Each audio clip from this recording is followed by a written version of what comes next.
Panibago at nakaka-overwhelm.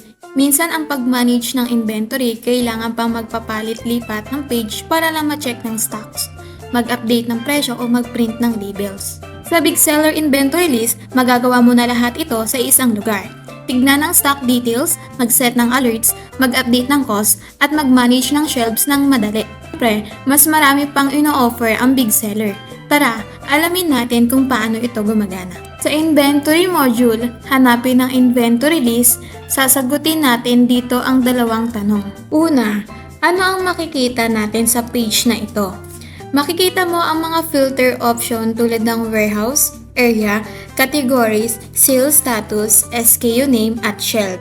Pwede mo itong i-customize ayon sa pangangailangan. Sa detail fields, makikita mo ang mas detalyong impormasyon para sa bawat merchant SKU.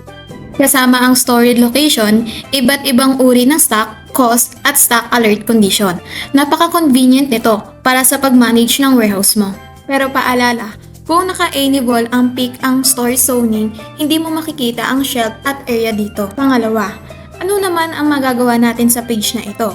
Mayroon tayong ilang bulk operation pagkatapos mag-print ng labels para sa merchant SKU, maaari kang gumawa ng task sa pamamagitan ng pag-scan. Halimbawa, pwede kang mag-scan para mag-stock in. Pwede ka rin mag-set ng stock alert para madali kang mag-check araw-araw sa homepage.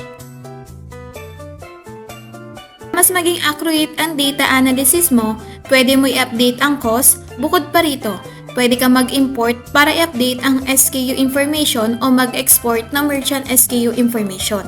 Click lang ang icon na ito para magdagdag ng mga bagong merchant SKU sa kasalukuyang warehouse. Meron din tayo mga editable fields kung saan pwede mo i-edit ang mga detalles isa-isa. Convenient, di ba? Subukan mo na ang inventory list para mas epektibong inventory management ngayon.